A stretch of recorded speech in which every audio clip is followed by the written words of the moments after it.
Is with us this evening. Good evening, John. Evening, Nathan. Geez, a lot to talk about over the past week in football, whether it's a heavy defeat for Liverpool last night, Manchester United ending Arsenal's unbeaten start to the Premier League season, or maybe it is Thomas Tuchel gone as Chelsea manager already and Graham Potter today appointed as manager. Were you as surprised as everybody else to see Tuchel depart yesterday? Oh, very, very much so, Nathan. I didn't. I thought he was his manager. Apparently, he was head coach, and same with Graham Potter gone in. They're not making them managers, Nathan. I think that is. I didn't realise that. I would have been very fearful for Thomas Tuchel if I'd known that was the case there. Because what they're saying really, when you're not the manager, you don't have the authority of manager, especially for getting players in that you want. And that, like if you're a coach, you're the head coach. In other words, we do all that. You just get on with the team. And I didn't realise that, and I think that's the way it's turned out. They had ended last season quite poorly, and at the start of this season, there was that tempestuous game against Spurs. They were well beaten by Leeds. The week after that, they suffered a defeat to Southampton and then beaten on the opening night of the Champions League. Had you noticed the decline in the standard of performances? Well, they weren't as good as they were, Nathan. There's no doubt about that. But there was a huge upset, as we know, at the club. You know, with the change in ownership. Change in ownership in a big way. It's like they've had two or three other guys coming in, and the most, what's his name, Todd Bowley. I mean, he's never been out of the papers, Nathan, since he's come in, and he's the one that's getting the players. He's the one that's doing this and doing that, which takes all the authority away from Tuchel, and that doesn't help in any ways in any football club, because the players know it. Nathan. You know, they're not pleasing the manager now. Like he's the head coach.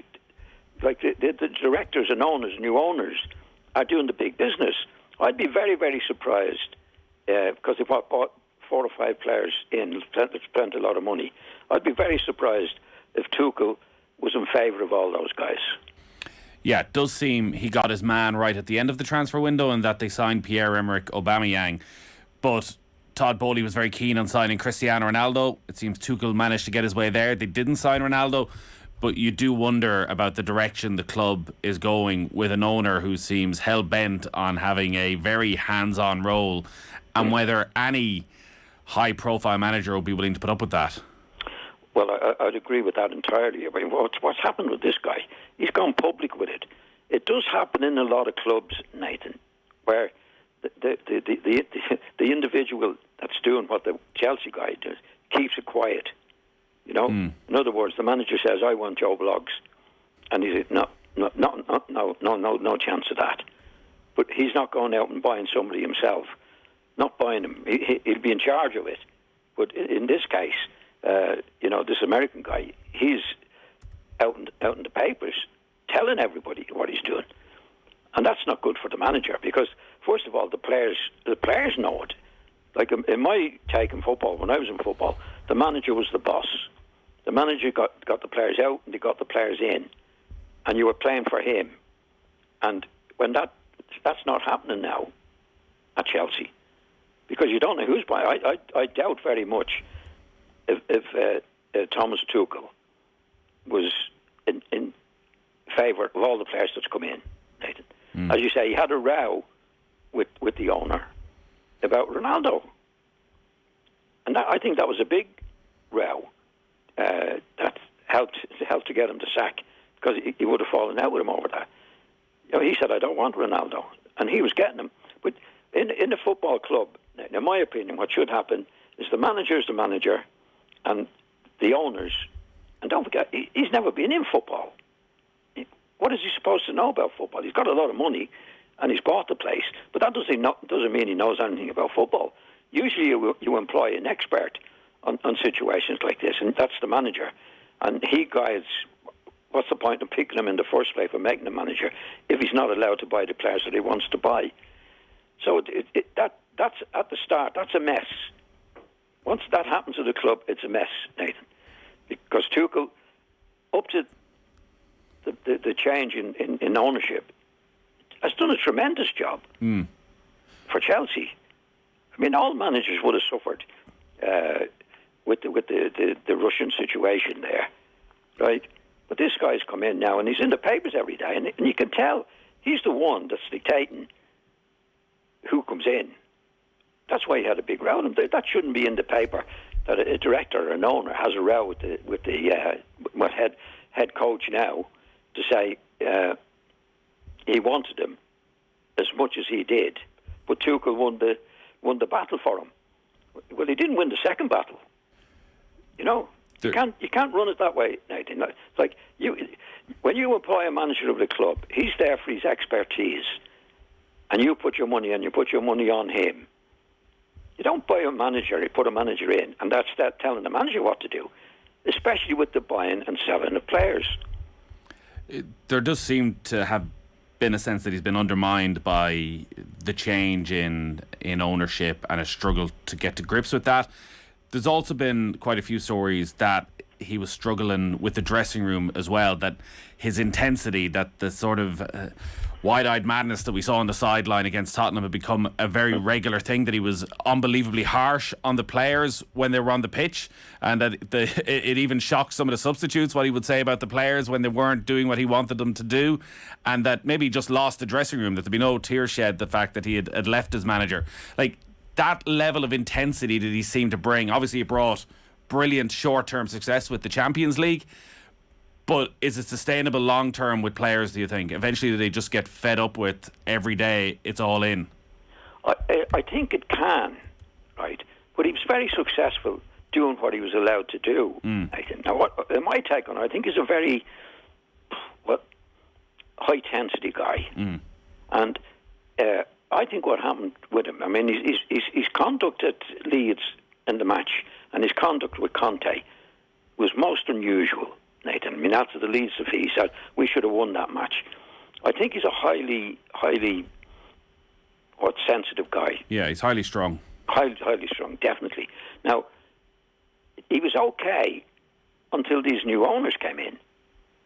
And I think what he's had to put up with from them has reflected on his own behaviour. Right. I think he's highly strung anyway, Nathan. But if he's dealing with this American guy, you tell me his name again. Todd Boehly. Yeah. Now, he wasn't there before. He was actually in charge of the situation. But since he's come in, for a manager or the position that Tuchel is in, this is a total nightmare, Nathan. Right? This guy wants to buy Ronaldo, and if you tell him as a manager what should happen, no, I don't want him. That should be the end of it. But there's a row over it.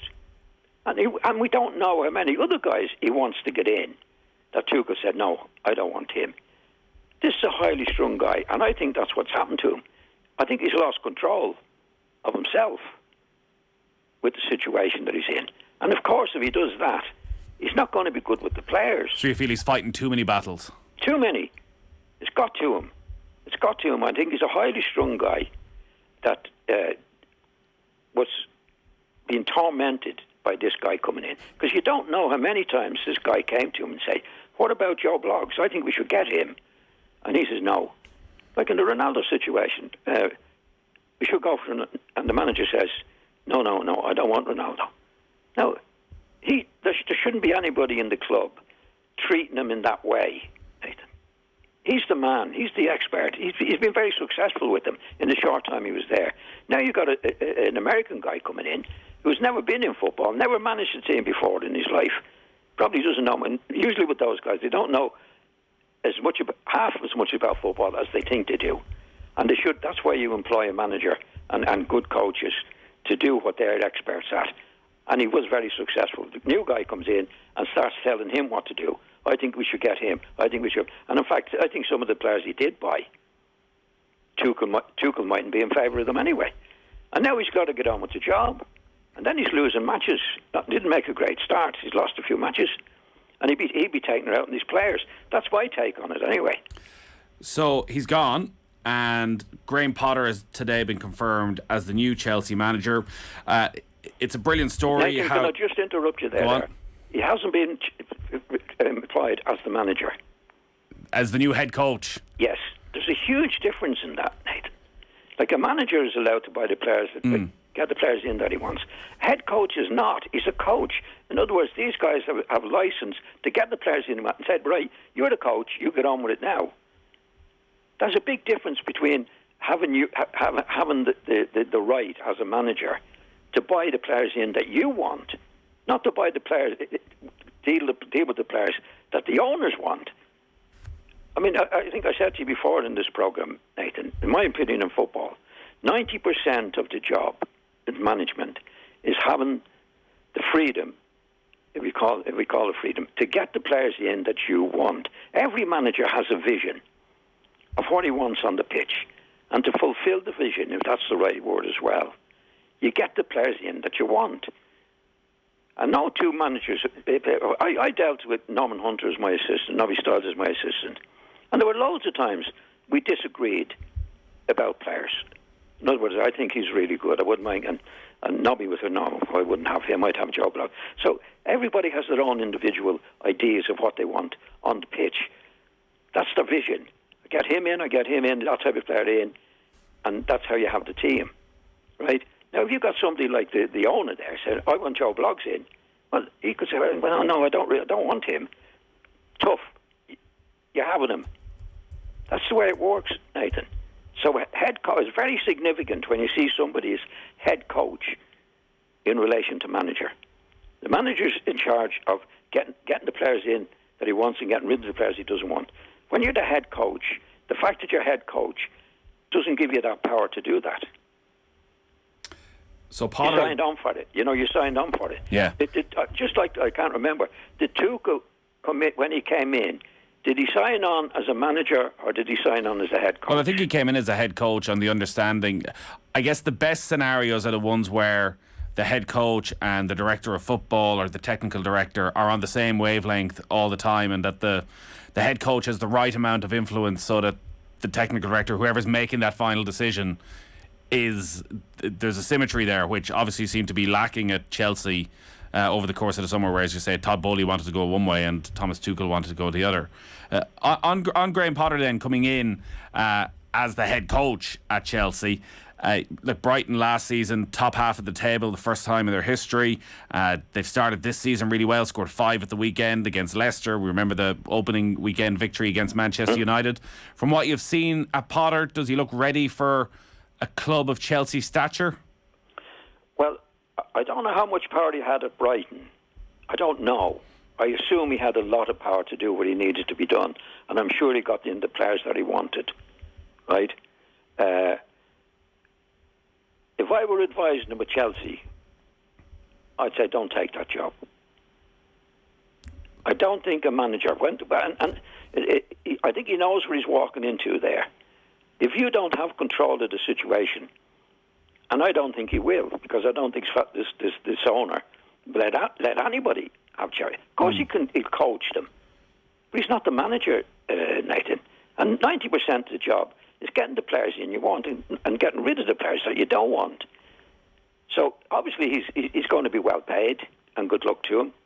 But if I were advising him in a footballing sense, and there is a lot of money involved in it, I wouldn't take it. I wouldn't take it. From what you've seen of Brighton, does he look like a manager, if he does have the influence that he wants and that he needs, that he can make Chelsea better? Well, I keep going back on it, Nathan. Getting rid of the players and getting players in that you want is 90% of the job. So he knows when he's going in, or else he wouldn't. I think he knows going in that he's going to have to put up with this. They've done it to Tuchel, so they're going to him. They haven't made a manager. They haven't made a head coach. In other words, you train the players, you do this with the players, you do that with the players, but you don't have control of who comes in and who goes out. And I think ultimately you pay the price for that. All right, because they have the money. They have bought a lot of players in, right? But again, it's everybody has a view as a manager, Nathan, of who to bring who. This is what I want. This is what I believe in. This is the team I want. But you can't have that. You can't fulfill that dream of having those players if somebody else is bringing in the players. Now, I know I'm going on a good bit, but it's vital, Nathan. It's absolutely vital. I know, I was a manager for a while, and I had an experience at West Brom where and they were directors, they weren't even owners, that always, when it came to a player, they wanted to have the say in it. Yeah. And you pay the price a lot. Now, it can work in terms of they can be lucky and get the right players in. They can be. But they want to be very lucky, Nathan, because everybody has a view of what they want to do with the team and the player that fills that particular position for them. In my opinion, it's 90% of the job to have that freedom. Get rid of the players you don't want, and get the players in that you do want. Well, one of the teams you manage, John, is currently in action in the Europa Conference League. It's Shamrock Rovers against Djurgårdens. It's in Tallaght Stadium. Let's go over to Stephen Doyle, because Steve-O, Rovers probably the best chance of the game so far? Absolutely, yes it was. Jack Byrne and Rory Gaffney, 2 subs brought on in the 60th minute, Nathan. 3 subs in total came on. Sean Cavan as well, central midfield for the Hoops, in response to 4 substitutions made by the opposition manager. We're just seeing Edvardsen breaking through here on the Rovers goal. He's on the edge of the box, Nathan. Has a shot with his right foot, and it's with the outside of his boot. A really clever shot from the Djurgården striker, and it just goes wide of the post there, and it will be a goal kick to Shamrock Rovers. But as you mentioned, their best chance coming at 67 minutes on the clock now, 0-0 still, but their best chance coming a couple of minutes ago. Jack Byrne with a brilliant ball from deep inside his own half over the top. And I was talking to Vinnie Perth here. Vinnie was saying, look, they just need to get Rory Gaffney one-on-one with the right centre back for Djurgården, because we'd seen Aaron Green doing it a couple of times, and you could see that he was creaking under the pressure a little bit. Rory Gaffney comes in and he breaks through to run onto that brilliant ball from Jack Byrne. But by the time he got to it, the angle was just a little bit too tight. There was no support in the box. He tried to poke it through the goalkeeper's legs, but unfortunately for him, the keeper managed just to keep it out of his goal. Eventually Djurgården cleared it away. But we're just going to see another substitution made by the Swedish club here.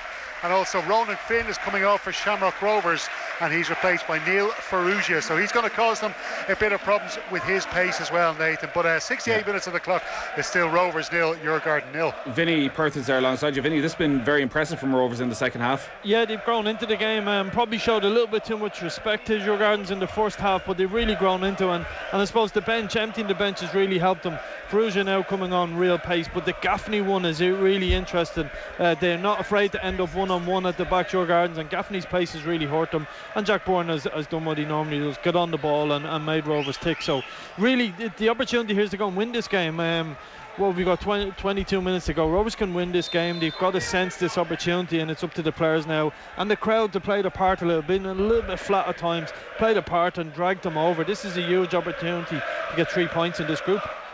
All right, still scoreless, 20 minutes left. All our football coverage brought to you by Sky. Watch every live Premier League game this season on Sky Sports, BT Sport and Premier Sports. We're back with more from John Giles next. Football on Off the Ball. With Sky, don't miss Crystal Palace versus Man United on Super Sunday. Live only on Sky Sports. Let me explain with Sean Defoe. The European Central Bank has again put up its interest rate. So what is it going to mean for your mortgage? And does it risk sparking a recession in just a few months' time? Well, check out the Let Me Explain podcast to find out. Subscribe now on the News Talk app or wherever it is you get your podcasts. Escape the autumn hustle and bustle with GoBreaks.ie. Get an extra €5 off in over 350 hotels nationwide. With GoBreaks, you can save up to 25% and breakfast is always free. Whether it's a weekend with your bestie or a romantic getaway, get an extra €5 off when you book by October 3rd. Go experience, go explore with GoBreaks, as recommended by News Talk.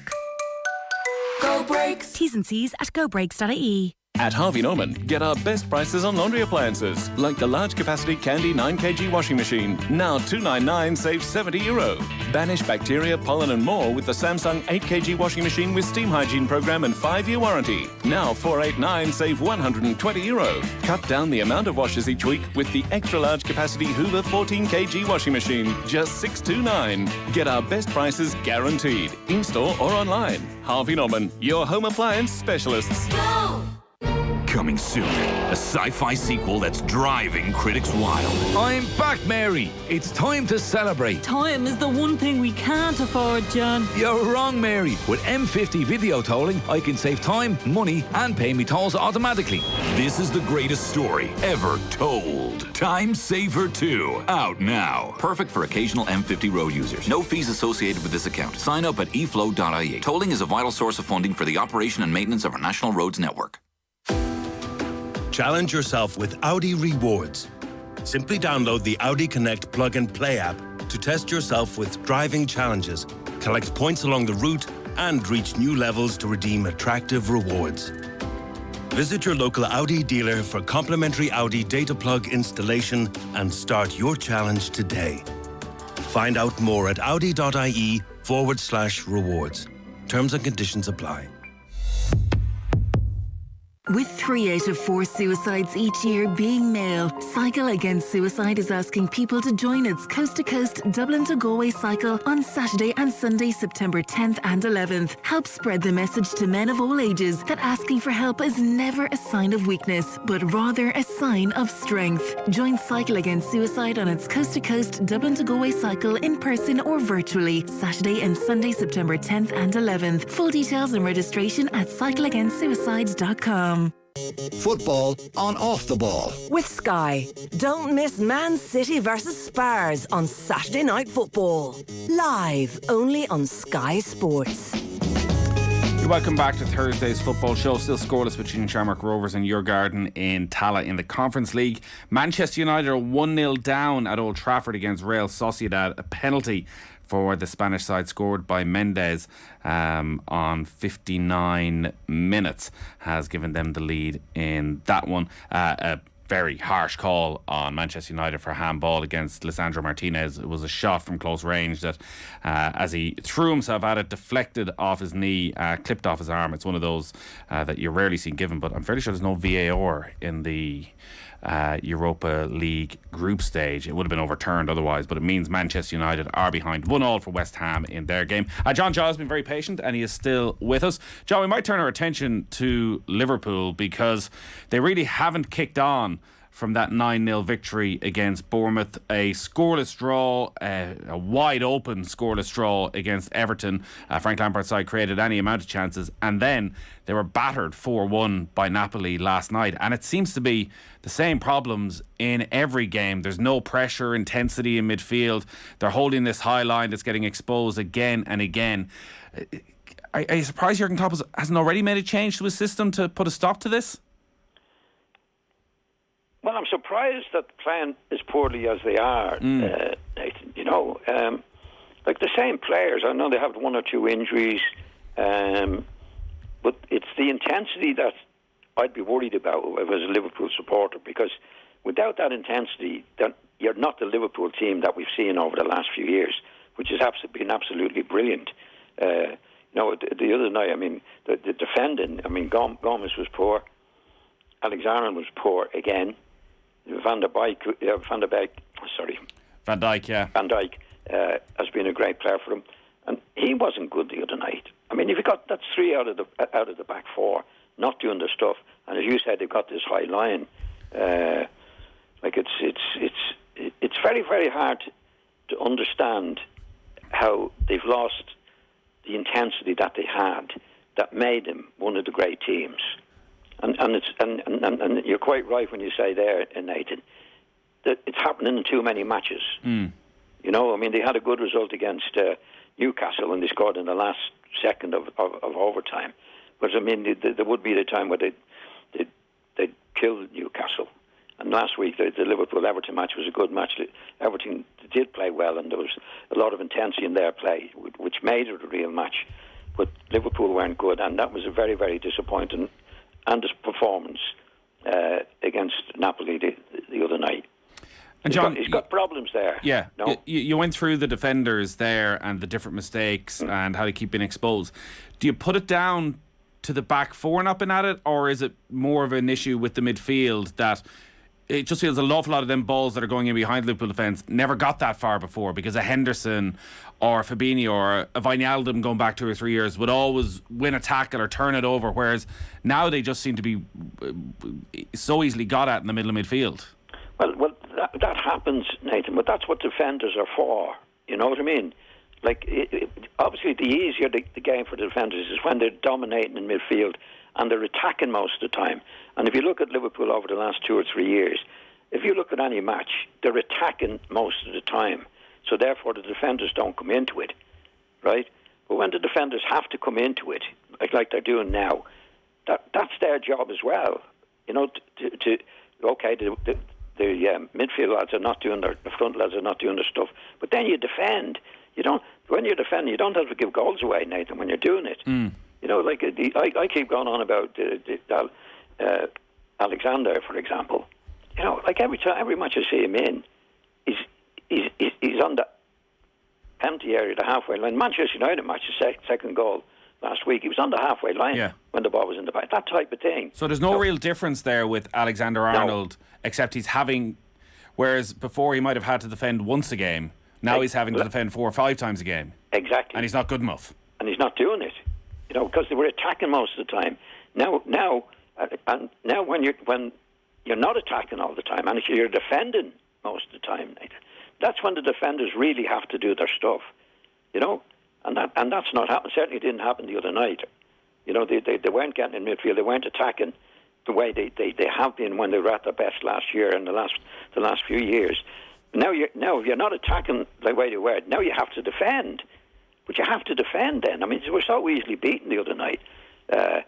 You know, it was just plain wrong. I mean, there's some matches in teams like Liverpool where you have to defend, say, for 75% of the game. You come off with no score, though. No, that's what happens. That's what happens in great teams, and the way they're going through it at the moment, like they look like they're conceding. They're not attacking as much as they have been, for many reasons. I think they don't forget they had all the midfield players they have, Nathan. They've had them for a couple of years, winning things with them. You know, now they're not doing their stuff. You know, they need something, and I think they're trying to get somebody now. But all in all, though, when you're defending, when you have to defend, then you defend. Harvey Elliott's playing a lot of games in midfield, a very different type of midfielder to what they've had before, and a very young player. He's only 19 years of age. What have you made of his performances so far? Sorry, what was that? Who's that? Harvey Elliott. I like him. I think he's a good player. I mean, he's only a young fella coming into it. You know, he shouldn't be the best midfield player. You know, he's only a young fella. He's inexperienced. So the players around him, like Henderson and one or two of the other, Mourinho, you know, they're not doing it at the moment, Nathan. You know, they're just not doing it. But that kid is a really good player. I think he's been the best midfield player in the last few matches I've seen. Like he's doing his stuff as an inexperienced kid, but it's not happening around him. That's for sure. And I think, did they get a midfield player? Yeah, they did. Arthur came in and came on last night for the last few minutes against Napoli. Yeah, well, they need somebody in the middle of the field to get a grip of the game most of the time. But that's why they've done so well over the years. I mean, they've won what they've won and played brilliantly without a really top-class midfield player, a really top-class one. You know? Like they've had Henderson's okay. He does a job. Milner does a job. Thiago is probably the best. Did we underestimate how important that job was when you look at how they seem to have fallen apart when they're not there? Yeah, they did so well with the players that they had up front as well, Nathan. You know, they had brilliant players up front who were scoring goals and obviously keeping the pressure off the defence in many times. But the defenders have defended better than we've seen this season. There's no doubt. You know, the central defenders, Van Dijk, for example, is not playing as well as he can. Like Alexander is a poor defender now, but they're usually on top for so long, and he's brilliant in forward positions, absolutely brilliant. But when they're not doing that, then it's trouble, because he's not defending. He's not a good defender, and they're not attacking as much as that. So when they're asked to defend, which they haven't done for a long time, it's exposing them in a way which is very, very bad for Liverpool. Manchester United, they're currently 1-0 down in the Europa League at home against Real Sociedad, but 4 wins in a row in the Premier League. Beat Arsenal at the weekend. Christian Eriksen playing in a slightly deeper role than he was in the first couple of matches, in alongside Scott McTominay, Bruno Fernandes in front of him. What have you made of Eriksen as a midfielder for United so far? Well, he's always been a very good player, Nathan, very good player, and he hasn't always been a midfield player that they used to call the general. You know, he could get a few goals. He wouldn't dominate a game and control the game. He was a very valuable player because of what he could do. He could use the ball from a deep position. He could score a few goals for you. But to be fair, there's not many of those players around.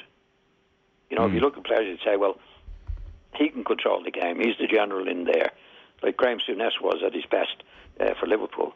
But most of the teams don't have it. Liverpool don't have it. Manchester United don't have it at the moment, anyway. But they've certainly improved.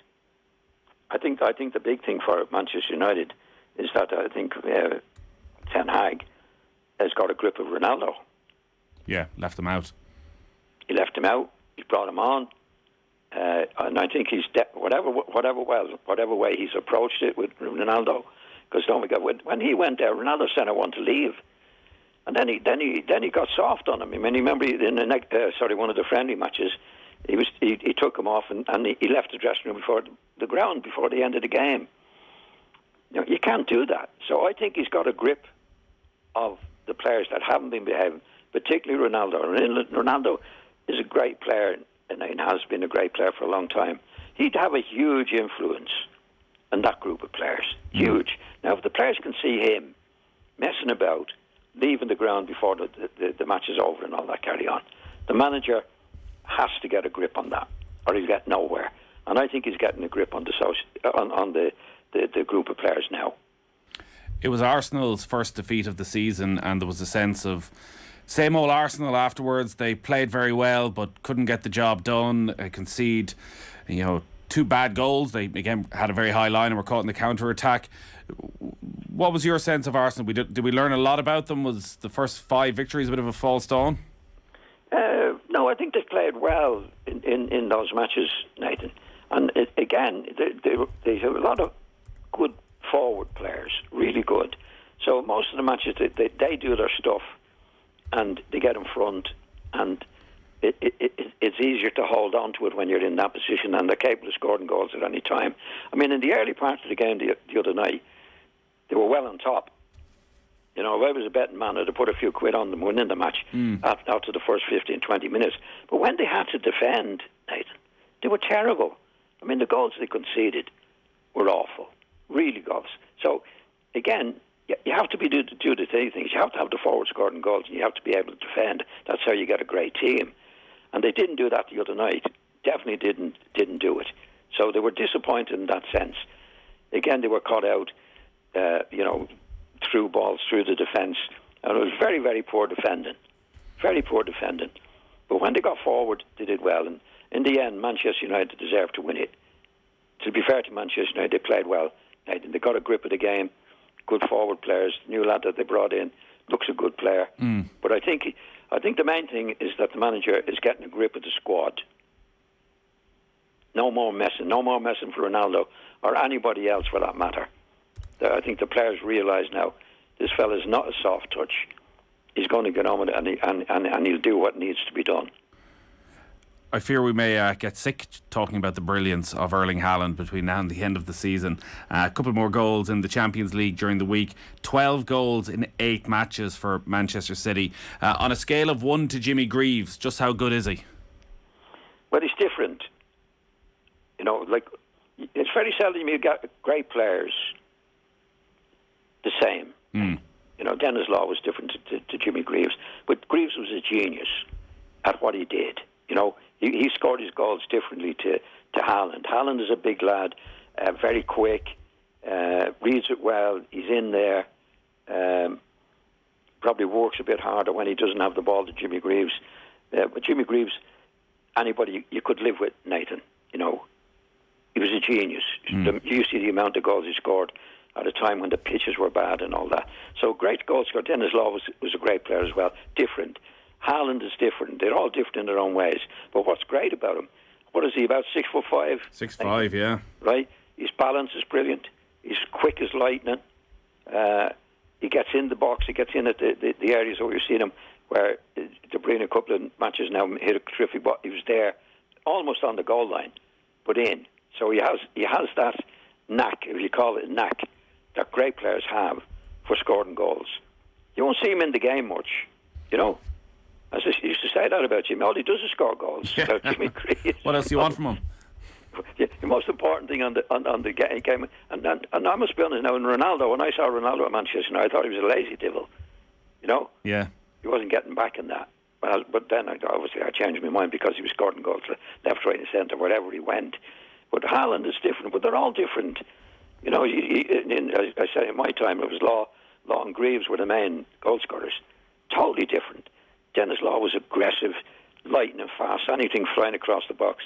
He was lightning and could dish it out as well, Dennis. Very, very aggressive in his play. Jimmy Greaves wouldn't. I played against Jimmy Greaves one time. We were in a tackle, and he won the tackle, and the referee gave a free kick against him. And he said, bloody hell, referee, it's the only tackle I won all year. And he goes, like, Jimmy was like that. Yeah. But the lads that played with him, you know, you'd live with him. But would you look at Haaland as a midfielder and think, I would love to play with that guy? Like, while he doesn't touch the ball a huge amount, he always seems to pick his moment to make his runs. He's always making those little darts. Quite often he doesn't get it when he wants it. As a midfielder, would you feel, yeah, I could feed him constantly? Oh, yeah, you'd live with him. You'd live with him, you know, even if he missed a chance or two. And he's going to be one of those lads, if he wasn't chasing, you know, the way the high press and all that. I don't think he's good at that, Nathan. You know, but you'd live with him. Do you know what I mean? There's other lads, like I played with, say, Joe Jordan. Joe was a great worker, he wasn't a great goal scorer. But he chases legs off. You know, when it wasn't called, just getting after the defenders and that. Yeah. So you could live with Joe, although he wasn't a great finisher. Not like the lads we're talking about. But he was as honest as the day was long. You know? They're all different, Nathan. They're all different if you look back at them over the time. And the two of you, in my time, was Law and Greaves. Who would you have? You could pick either of them for what they did. You know? Dennis was aggressive. Jimmy Greaves wasn't. But Greaves was a genius. Absolute genius, what he could do. You would certainly live with him. You know? Dave Mackay and all the great players that they had, they'd live with Jimmy Greaves. Yeah. Just before we let you go, John, Leeds took a heavy beating at the weekend, 5-2 against Brentford. They'd 7 points after 3 games with that 3-0 victory against Chelsea. Since then, a defeat to Brighton, a draw against Everton, and then conceding the 5 against Brentford. What are you seeing with Leeds? Are you concerned? I definitely would be a bit worried, Nathan. I think they'll lose goals. I might have said this on your programme last week. They don't defend well. They're very, very like Bielsa was, and when they're at their best. And I think what he's done, actually, I don't think he's changed the style of play. I think when Bielsa was there with the training, I think the training was very, very hard all the time, Nathan. And I think it wore the players down near the end of his particular time there. Now, what I think he's done with them, instead of training them hard every day, he might train them hard twice a week, not every day. Yeah. You know? But the way that they play, I think they will concede a lot of goals, Nathan. I think they'll concede a lot of goals. So they're going to have to score a lot of goals. That's what they did with Bielsa. And they're never going to be secure. You know? Like last week, the defending in the match was really dreadful. really dreadful. So I'd be concerned for them as a next player and hoping to do well, Nathan. I wouldn't be optimistic, but I think they probably score enough goals to stay up. All right, but no more than that. No more than that. Your former club Shamrock Rovers are doing well tonight. Still scoreless against Djurgårdens. Europa Conference League. They are into injury time. 5 minutes of injury time in Tallinn. Jack Byrne onto his left foot. Oh, he takes a shot from 30 yards. Well saved by the keeper, and it stays scoreless there. So, John, great stuff as always. Good to talk to you tonight. We'll talk to you next Thursday. Yeah, thanks, Nathan. If you missed any of John Giles, you can get the podcast as always every